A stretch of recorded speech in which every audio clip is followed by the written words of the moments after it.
Bonjour à toutes et à tous. Dans cette nouvelle vidéo, je vais présenter à mes élèves et à tous les élèves de la 6e année primaire un récapitulatif d'orthographe contenant des règles et des exemples, afin de bien se préparer pour l'examen régional. Dans ce récapitulatif, on va voir ensemble les accents, premièrement. Deuxièmement, les différents homophones grammaticaux, l'accord du participe passé, l'accord de l'adjectif qualificatif, et j'achève par les mots invariants. Pour les homophones grammaticaux, ce sont des mots qui se prononcent de la même manière, mais qui ne s'écrivent pas de la même manière, qui s'écrivent différemment. On commence par les homophones grammaticaux A et O. A avec accent, c'est une préposition, un mot invariable, qui sert à introduire un complément. A sans accent, c'est le verbe avoir conjugué au présent à la troisième personne du singulier. Ou avec accent grave sur la lettre U, c'est un adverbe de lieu ou un pronom relatif. Et ou sans accent, c'est une conjonction de coordination qui peut être remplacée par ou bien, qui sert à relier deux mots ou deux groupes de mots de même nature. Exemple, Marie va à la ferme. A ici, on peut la remplacer. Pour la relever, on pose la question par Marie va où? Elle va à la ferme. Mon père a une voiture bleue. Pour bien écrire on met le sujet au pluriel. Si on peut le remplacer par on, mes parents ont une voiture bleue. Donc là, on écrit A sans accent, le verbe avoir à la troisième personne du singulier. Le quatrième exemple, voici l'école où j'étudie. Où ici, s'écrit avec l'adverbe de lieu qui s'écrit avec un accent grave sur la lettre U. Vous voyagerez lundi, un I à la fin, ou mardi. Alors ici, on écrit le ou avec sans accent bien sûr. Les deux autres homophones grammaticaux sont les homophones grammaticaux la et ce. On commence par la. La peut s'écrire LA attaché, LA avec accent grave sur le A, LLA qui est composé de deux mots, le L apostrophe et le A. La attaché, c'est un article défini qui est placé devant un nom ou un adjectif. Et peut être aussi un pronom placé devant un verbe. Comme c'est là où mon frère est né. La chèvre de Monsieur Seguin est blanche. Là, c'est un article défini placé devant un nom masculin, un nom féminin singulier. L'adverbe de lieu, on peut le remplacer par ici. C'est là où mon frère est né. On peut remplacer là ici par l'adverbe ici. Le troisième homophone grammatical, c'est là composé d'un pronom LID, le ou la, suivi de la forme conjuguée à, le verbe avoir à la troisième personne du singulier, comme dans l'exemple, le renard a attrapé une poule, elle a mangé. Là, manger, elle est un pronom personnel complément qui remplace la poule. Il est placé avant le verbe, c'est un pronom personnel COT.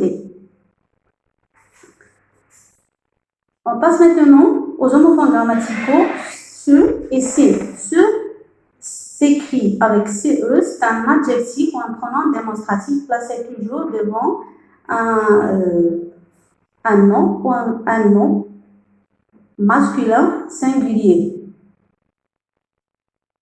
J'adore ce gâteau. Gâteau, c'est un nom masculin singulier déterminé par l'adjectif démonstratif ou bien le déterminant démonstratif, ce qui s'écrit CE. Le se peut être écrit avec SE, alors là c'est un pronom personnel réfléchi. Comme dans l'exemple, il se lève tôt. Il introduit un verbe pronominal. C'est un adjectif démonstratif s'il est écrit avec CES. Il peut être un adjectif possessif, mais là on doit remplacer le C par le S. C, il emmène ses enfants à la piscine. Alors C ici, c'est un adjectif ou bien un déterminant possessif. Le dernier homophone grammatical C s'écrit avec le C apostrophe accompagné du verbe être à la troisième personne du singulier. Donc, c'est présentatif qui remplace cela et ou bien ceci et, comme dans l'exemple, c'est mon vélo. Passons maintenant aux homophones grammaticaux on et puis les homophones grammaticaux peu. Les homophones grammaticaux on peuvent être écrits avec ON ou bien ONT. ON, c'est un pronom personnel. Il peut être remplacé par il ou elle, ou bien un nom sujet, un groupe nominal sujet. ONT, c'est le verbe avoir conjugué au présent de l'indicatif à la troisième personne du pluriel. Comme dans l'exemple, dimanche on ne va pas à l'école. Alors là, on peut remplacer on par il ou elle, ou bien un groupe nominal singulier.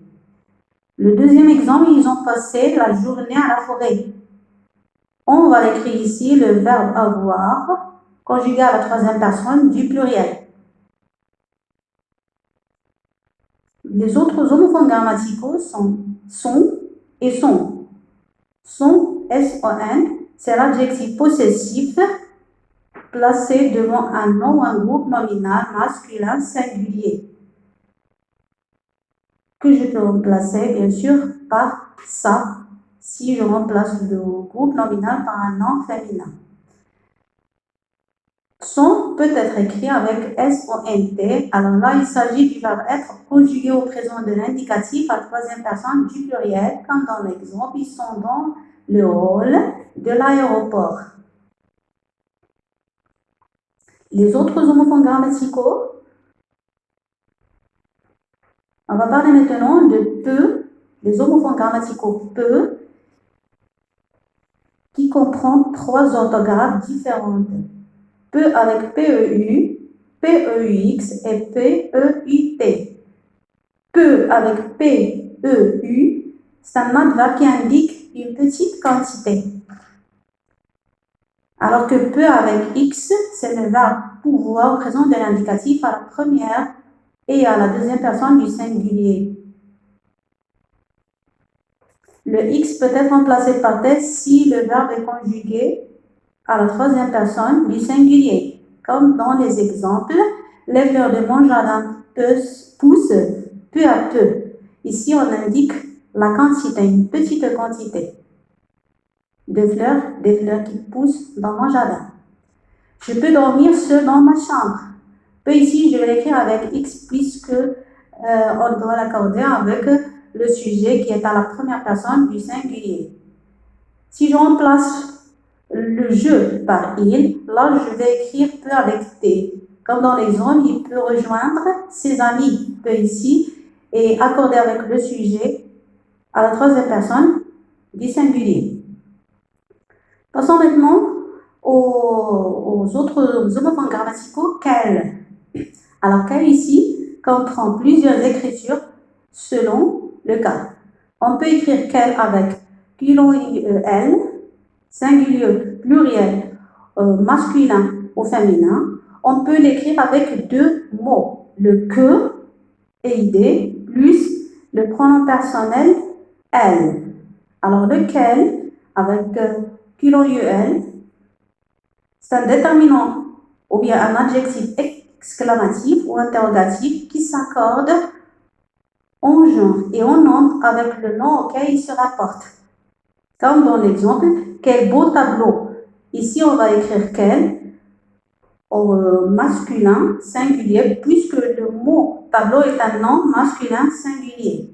Quelles sont tes villes préférées? Quel ici doit s'accorder avec le nom avec lequel il se rapporte, qui est ici ville. Ville est un nom féminin pluriel. Donc, on va écrire qu'elle en un seul mot attaché, féminin, pluriel.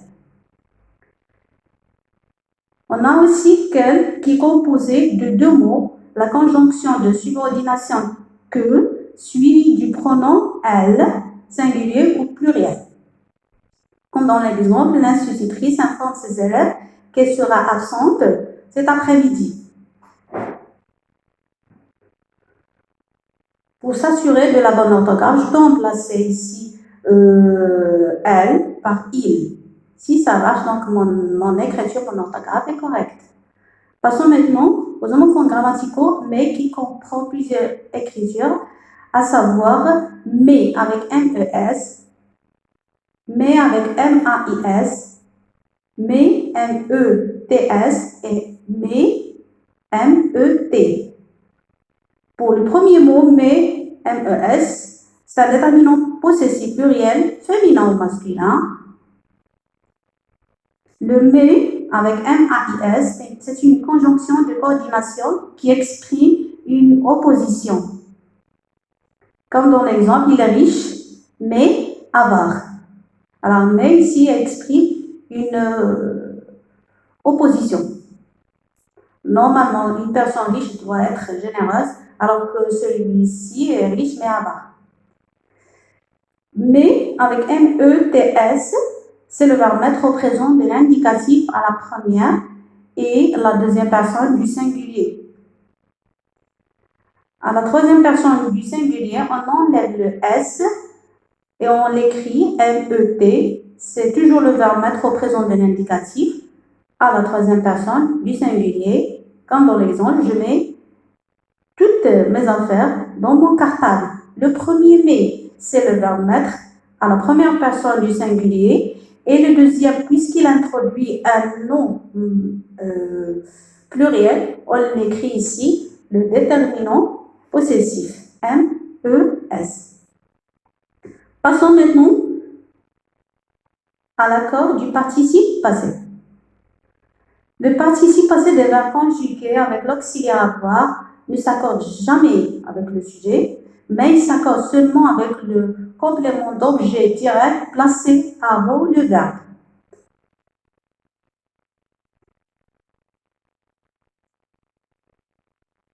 C'est bon? Le participe passé avec être, bien sûr, s'accorde avec le sujet, sauf s'il est suivi d'un COT. Exemple, les enfants ont visité leurs grands-parents.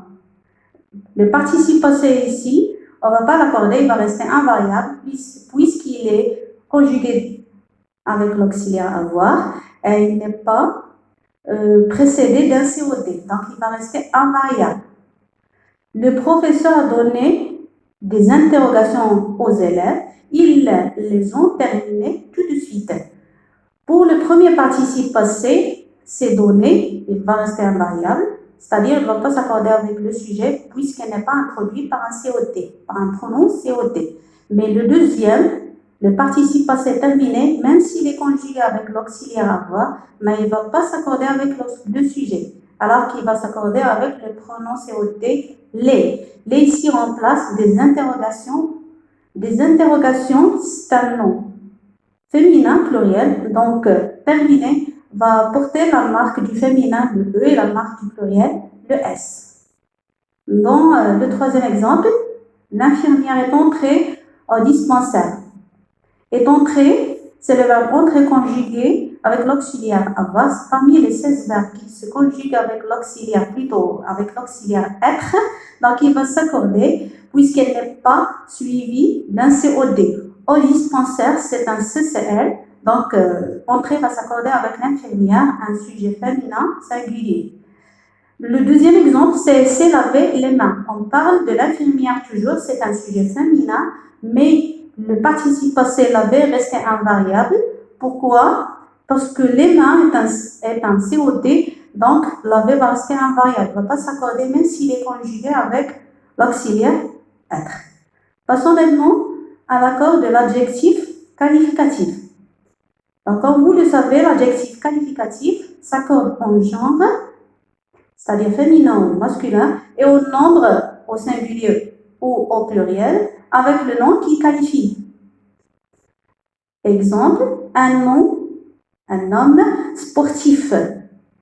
Si je remplace homme par femme, bien sûr, je vais accorder l'adjectif qualificatif sportif avec le nom. Ça devient une femme sportive. Le féminin de sportif, c'est sportive. Le deuxième exemple, c'est verdoyant, un champ verdoyant. L'adjectif ici, c'est verdoyant, il s'accorde avec le nom masculin singulier. Donc, il va prendre ni la marque du pluriel, ni la marque du féminin.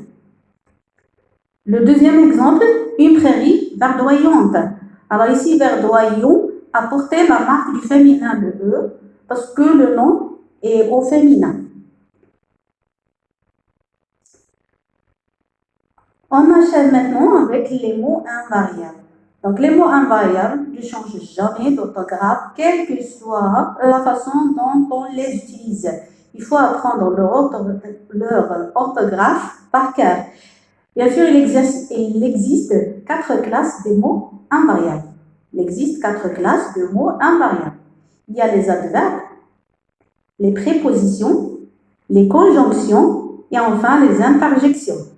Pour les adverbes, on peut distinguer les adverbes de circonstance. Parmi les adverbes de circonstance, on peut distinguer les adverbes de manière, de quantité, de ton et de lieu. Les adverbes de manière sont comment?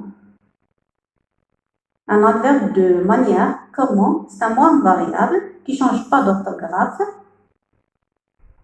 quelle que soit la façon dont on l'utilise. Les adverbes de quantité et d'intensité comme assez, aussi, beaucoup, peu, très, trop.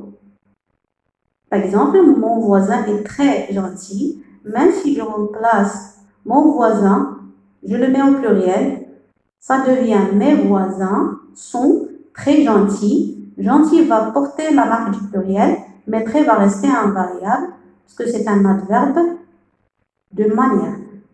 Un adverbe de manière qui exprime l'intensité. Les adverbes du temps aussi sont invariables, comme aujourd'hui, déjà, encore, jamais, longtemps, maintenant, toujours. Par exemple, elle emmène toujours ses enfants à l'école.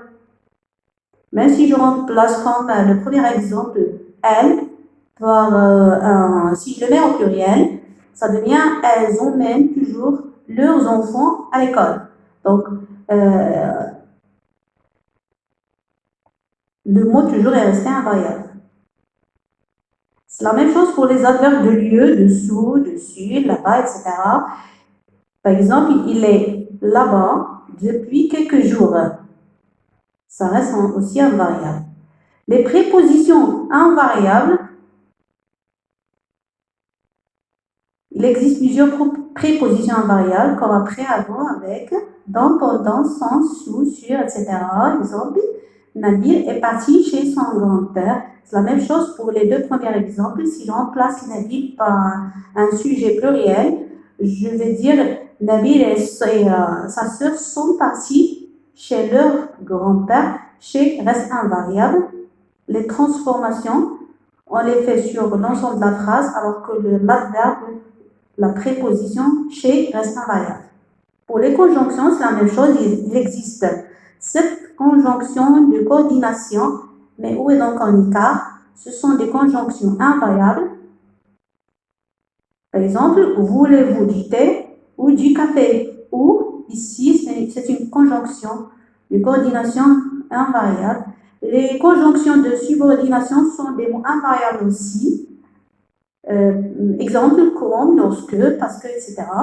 Comme Aïcha est malade, elle reste toujours sur son lit. Donc, ou bien, puisqu'elle est malade, elle reste toujours sur son lit. Ça va rester invariable.